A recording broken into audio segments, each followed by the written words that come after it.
Stay right there. Don't move an inch. I'm standing still, sir. My hands are up. Why were you driving through this area? I live 2 blocks away. You already ran my ID. Don't tell me how to do my job. Your radio just said wrong vehicle, wrong stop. The road was almost empty, the kind of late evening quiet that makes every sound feel amplified. Tires whispered against asphalt. A distant freight train exhaled somewhere beyond the tree line. The driver kept both hands at 10 and 2, not because anyone was watching yet, but because habit had taught him that night driving required preparation. His dashboard clock glowed 9:42 p.m. The date would matter later. It always does. The patrol car appeared without warning, sliding into the lane behind him like a shadow choosing a body. No siren, just headlights. Close. Too close. He felt it before he saw it. The subtle pressure in his chest, the mental checklist snapping into place. Slow down. Signal early. Don't give them a reason. The lights ignited a second later. Red and blue bled across the windshield, fractured by the rearview mirror, pulsing against his face. He eased on his shoulder, gravel crunching under the tires, and shut off the engine before the cruiser fully stopped. The training videos he'd watched years ago, some from the DMV, some from his parents, played silently in his head, hands visible. Window down. No sudden movements. The officer took his time getting out. Door open. Door close. Footsteps measured, deliberate. Boots grinding small stones into the dirt. The body camera clicked on an almost inaudible sound, but one that marked everything that followed. Somewhere a digital timer began counting. Evening, the officer said, voice neutral. Stay right there. Don't move an inch.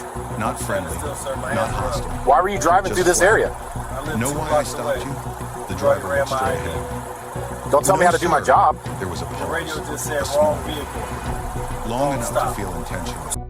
License and registration. Yes, sir.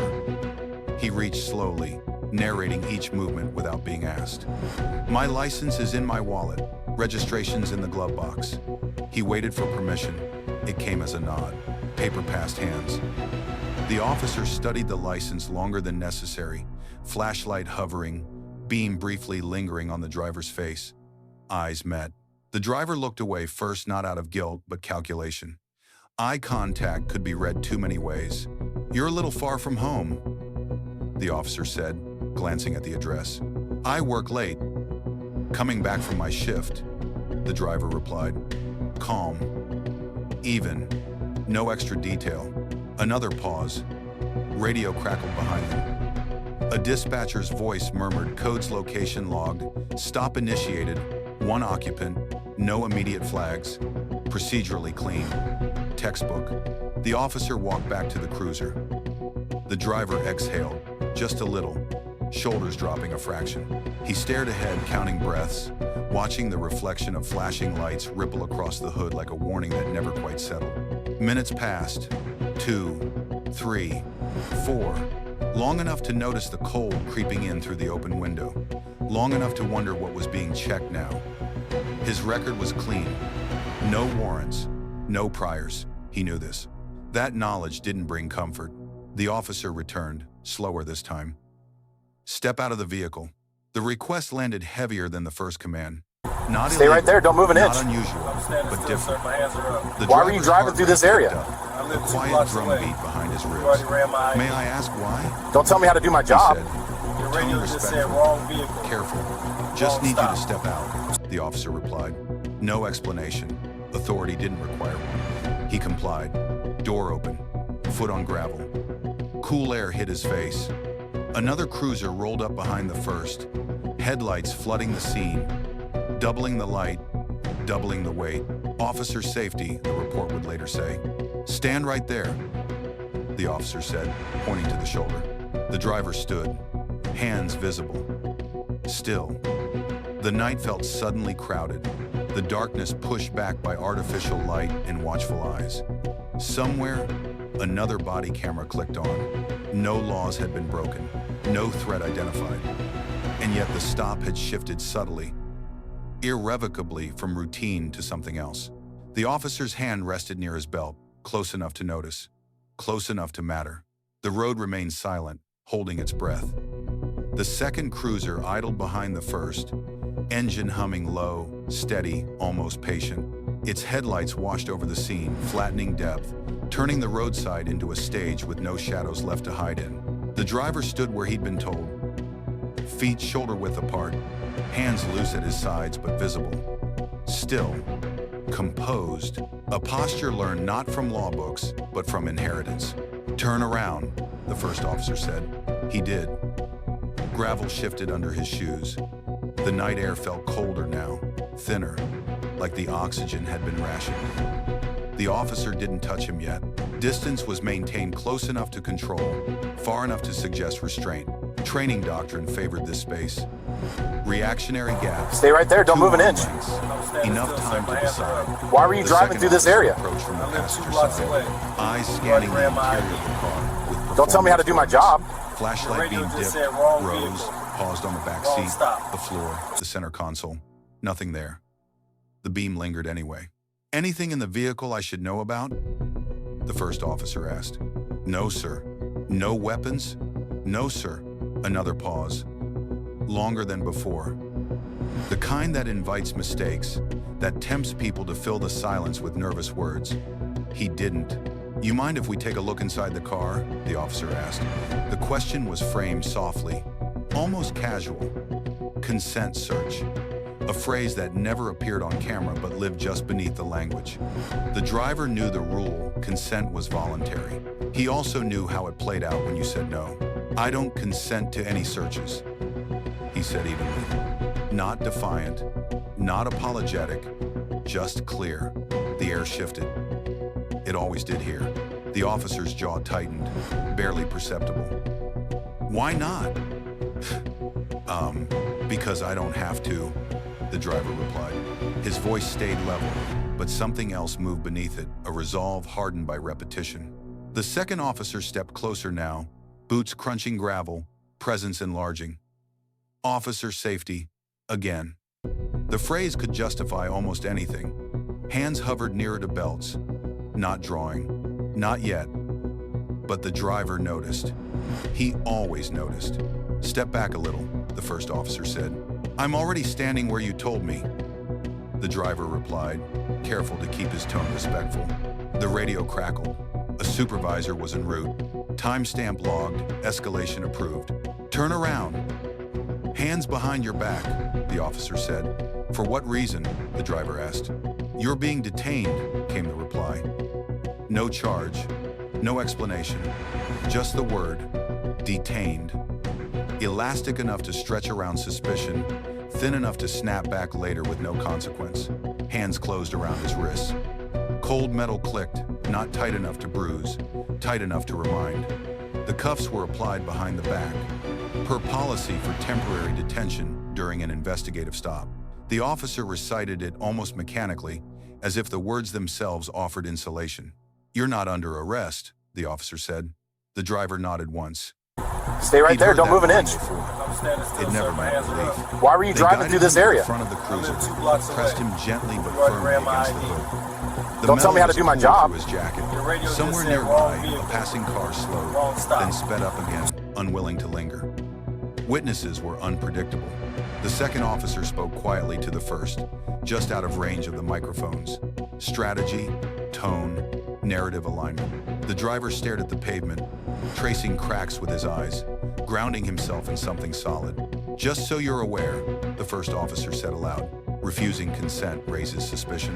The driver didn't respond. Silence was safer now. In the academy manuals, escalation was described as a ladder, each rung justified by behavior, threat, or circumstance. On the roadside, it felt more like gravity. Once it started pulling, resisting only made the fall faster. The supervisor's cruiser lights appeared at the far end of the road, growing brighter, closer, red, blue, red again. The night, once quiet, now hummed with authority. The back seat of the cruiser smelled faintly of disinfectant and old fabric, a sterile attempt at neutrality that never quite erased the history embedded in the seams. The door closed with a hollow thud, sealing the driver inside a narrow frame of reinforced plastic and glass. The sound lingered longer than it should have. Outside, Voices blurred into fragments, low, controlled, efficient. A body camera tilted slightly as the supervisor arrived, his presence announced not by urgency but by posture. He listened more than he spoke. Nodded once, twice. The story was already forming, not as truth but as sequence. Sequence mattered. Sequence could be defended. "What do we have?" the supervisor asked. "Suspicious behavior," the first officer said. "Refused consent." Nervous. The word slid easily into place. It always did. The supervisor leaned toward the open cruiser door, peering in at the driver through the plexiglass. "Sir, you understand why we're here tonight?" The driver met his eyes. "No, sir." A pause. "Not hostile. Assessing. You were stopped for a traffic violation," the supervisor said. "What violation?" the driver asked. Another pause. "Longer this time?" The answer came later in the report. "Improper lane positioning." A vague phrase, elastic enough to survive review. On camera, it wasn't said. On paper, it would be. The driver shifted slightly in the seat, cuffs still on behind his back. "Am I being arrested?" "No," the supervisor said. "You're being temporarily detained while we investigate." "Investigate what?" He didn't say. A flashlight beam cut across the interior of the car again. Glove box open, closed. Stay right there. Don't move an inch. I'm Searched, still, sir. My hands are documented. up. Why were you Each driving through this action area? accompanied by verbal I live 2 blocks notation. away. Clear, You already ran my nothing ID. visible, negative. Don't tell me how to do my job. The language of The radio procedure just said filled wrong the air, vehicle. clean and Wrong precise, stop. designed to sound impartial, designed to be replayed. In the front seat of the first cruiser, the officer began typing. The incident report grew line by line, not as a reflection of reality, but as a scaffold around it. The refusal of consent was logged. The evasive answers were noted. The arrival of additional units justified by subject behavior. Inside the cruiser, time stretched. The driver focused on breathing, on the steady rise and fall of his chest. He thought about how this would sound later, stripped of context, flattened into bullet points. He wondered which parts of him would disappear entirely. "Can I get the cuffs off?" he asked finally. "Not yet," came the reply. For officer safety, the phrase landed like punctuation. Minutes passed. 15, 20. The radio chirped with unrelated calls, domestic disputes, a broken taillight across town, life moving on, indifferent. The supervisor conferred quietly with the officers, then nodded once. Decisive. "Release him," he said. "Write the citation." The cuffs came off. Blood rushed back into the driver's hands, pins and needles blooming across his fingers. The door opened. Cool night air returned, heavier now, carrying the weight of everything that had happened without officially happening. A citation was handed over. He scanned it quickly. No court date, a minor infraction, easily dismissed. The kind of thing that left no mark on paper. "You're free to go," the supervisor said. The driver nodded. "Am I clear to leave?" "Yes." He walked back to his car slowly, deliberately. Saturday closed the door. Hands trembled just enough to notice as he started the engine. In the rearview mirror, the cruisers pulled away one by one, lights extinguishing, the roadside returning to darkness as if nothing had interrupted it. But the record was already written. Some of it would be preserved, some of it would not, and the gap between those two would matter more than anyone on that road could yet see. Morning came without ceremony. Gray lights slid through the blinds, landing on the driver's forearms as he sat at the edge of his bed, elbows on knees, hands clasped together like they were holding something fragile. His wrists were clean, no bruises, no visible marks. That absence felt deliberate, almost calculated. "Stay right there. Don't move an inch." Nothing to Standing photograph. still, sir. My hands are up. Nothing to Why were you prove. driving through this At area? work, he I moved through live the 2 day on blocks muscle away. memory. You already ran my ID. Conversations passed Don't through tell me how to do my without job. sticking. Your radio just Every said wrong sudden noise vehicle. pulled his shoulders Wrong tight. stop. When a coworker asked if he was tired, he nodded and kept walking. Explaining would take too long. Explaining would require translating a feeling most people never had to name. The citation was dismissed online in less than 30 seconds. Improper lane positioning, voided. No fine, no points. The system closed the file with clinical efficiency, as if balance had been restored, but the driver knew better. The imbalance had simply shifted. 3 days later, he filed a complaint. Internal Affairs occupied a quiet wing of the municipal building. Walls painted a calming beige that suggested neutrality without delivering it. A detective slid a recorder across the table, pressed a button, and stated the date and time aloud. Procedure. Again. Always procedure. Tell me what happened in your own words, the detective said. So he did. Slowly, carefully. He described the pauses, the tone shifts, the way the question about consent changed the temperature of the stop. He didn't speculate, he didn't accuse. He just told the sequence as he remembered it, anchoring each moment to something solid where he stood, what was said, how long it lasted. The detective nodded occasionally, pen moving, expression unreadable. We'll review the body cam footage, he said at the end, and the reports. Reports. Plural. Weeks passed.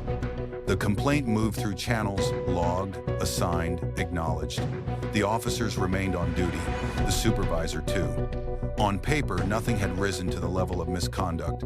On camera, everything looked compliant. Voices stayed calm. No force was used.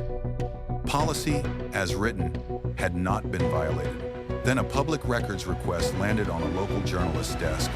She'd been covering traffic stops for months, mapping them by neighborhood, by race, by time of day. Patterns emerged quietly, the way weather systems do, slow, undeniable. This stop fit too neatly to ignore. She requested the footage, the dispatch logs, the incident report. The department released them, redactions heavy but legal. She watched the video twice. Then again, with the report open beside it, the discrepancies were small, almost polite. A phrase added here. A justification shifted there. The lane violation that wasn't mentioned on camera, but anchored the report. The nervous behavior that never quite appeared. None of it was a lie. Not exactly. It was curation. Her article Stay right there, don't move an inch. It didn't need to. Ordinary. Why were you driving through this area? Extraordinary 2 scrutiny. blocks away. The You already headline. ran my ID. By the next morning, Don't tell me how to the do my footage was job. everywhere. Your radio just Comment said wrong sections vehicle. filled with arguments that sounded Don't stop. familiar. Compliance versus rights. Safety versus freedom. The department issued a statement affirming its commitment to professionalism. The driver watched it on his phone during lunch. Volume low, jaw tight. A civil rights attorney reached out that afternoon. Not because of what they did, she said over the phone, voice steady, analytical, but because of what the system allowed. The lawsuit named the department, the supervisor, policy failures, training gaps, data. It was larger than one night now. And as the city council scheduled an emergency session, the driver sat alone in his car, engine off, hands resting on the wheel still, visible realizing that the quiet he'd been craving might finally arrive, but not without cost. Justice did not arrive with a verdict. It came in envelopes, thick ones, marked confidential, delivered by certified mail to offices that smelled like toner and old coffee. Inside them were depositions, schedules, preservation notices, policy manuals highlighted in yellow. The machinery of accountability didn't roar to life. It hummed, slowly, grinding forward on precedent and pressure. The driver sat across from his attorney in a windowless conference room, a digital recorder placed between them like a quiet witness. A court reporter adjusted her headphones. Date and time were read into the record. He raised his right hand and swore to tell the truth, a ritual older than any department policy. "Walk us through the stop," the attorney said. This time he didn't rush. He spoke about the lights, the pauses, the consent request that changed the air. He described how escalation didn't feel sudden, it felt inevitable, like gravity once you step too close to the edge. He talked about standing on the shoulder, about the hand near the holster that never moved but never relaxed. He talked about the cuffs, about the back seat, about how being told you're not under arrest had never felt like freedom. Across town, the officers sat for their own depositions. Same oath, same room, same questions. Their answers were polished by repetition and training, anchored to language that had survived 100 internal reviews. Officer safety. Stay right there, don't move an inch. Suspicion. I'm standing still, sir. My Totality hands of are the up. circumstances. Why were you driving through this When area? asked why I live additional 2 blocks units were away. called, one officer You already ran paused. my ID. I felt uneasy. Don't tell me how to do my He said. job. Based Your on radio what? just said The wrong attorney vehicle. pressed. Another Wrong pause. stop. Longer. He searched for something procedural to hold on to. Behavior, he finally said. That word again. Elastic. Convenient. The supervisor's deposition lasted 6 hours. Policy citations were projected onto a screen. Sections on consent searches, detentions, supervisory responsibility. He acknowledged them all. He'd passed the exams. He'd taught parts of the curriculum himself. When asked why the lane violation wasn't articulated on camera, he leaned back slightly, exhaled. Sometimes things happen quickly, he said. The city felt it before it admitted it. Public pressure mounted, not loud but persistent. Editorials, community forums, data visualizations shared online showing disproportionate stops clustered in familiar neighborhoods. The department released a second statement, this one announcing a review of traffic enforcement practices. Then came the settlement. No admission of wrongdoing. There never is. A number large enough to be noticed, small enough to be justified as risk management. The driver read the terms twice before signing. Money wasn't vindication. It was acknowledgement without apology. More important were the conditions attached. Mandatory retraining on consent and escalation. A revised policy Stay right there, don't move an required inch. supervisors to articulate specific Why were you driving through this area? justifications I for live 2 prolonged blocks stops. away. Quarterly You public already ran release my of ID. traffic stop data. Don't tell me how to do my broken job. down by race, Your radio just location, said and wrong outcome. vehicle. An independent Wrong monitor stop. for 2 years, reporting directly to the city council. Reforms rarely look dramatic. They look bureaucratic, but they linger. The officers weren't fired. They were reassigned. The supervisor received formal discipline documented, permanent promotions stalled, quiet consequences that would never make headlines, but would follow them through their careers like annotations in a file. On a humid evening months later, the driver attended a council meeting. He sat in the back, unnoticed, as officials debated language in a revised policy draft. Words mattered now. Definitions tightened, ambiguity narrowed. When public comment opened, he stood. My name is... He stopped himself. Said it anyway. Clear. Calm. I don't expect trust to be restored tonight. I just want it to be harder for this to happen again. He sat back down. Applause came, then faded. The meeting moved on. Later, alone in his car, he rested his hands on the steering wheel. The same posture, the same care. But something inside him had shifted. Not relief, not victory. Something quieter. Exhaustion, yes. But also certainty. The night of the stop would never be erased. It lived in footage, in reports, in muscle memory. But now it also lived in policy language, in training slides, in data sets reviewed by people who could no longer pretend. Stay right there, don't move an inch. Justice, he realized, didn't feel Why were you driving through this area? It felt like weight I live 2 blocks away. redistributed. And as he You already drove ran home my under ID. steady green lights, Don't tell me how to do the my road job. empty and ordinary, Your radio just the said wrong silence no vehicle. longer felt like a threat. Wrong It stop. felt earned.